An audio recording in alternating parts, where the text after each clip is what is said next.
आयज तुमच्या खातीर 3 गोल आसा. फर्स्ट गोल, फाटली व्हिडिओ भितर जे कितें तुमी शिकला तें 10 मिनटां डेली प्रॅक्टीस करचें. सेकंड गोल, तुमचे बद्दल तुमी 5 सेंटेन्सां बरोवचीं.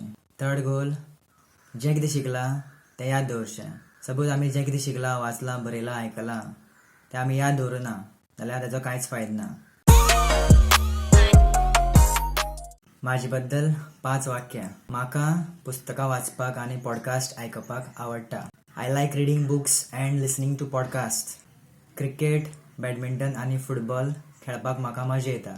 I enjoy playing football, cricket and badminton. भुरगीं, तरणाटे आनी जाणट्यां कडेन उलोवपाक म्हाका आवडटा. I like talking to kids, young people and elders. Pencil sketch काडपाक म्हाका खूब मजा येता. I enjoy drawing pencil sketches. नवी गजाली शिकपाक म्हाका खूब आवडटा. I love learning new things.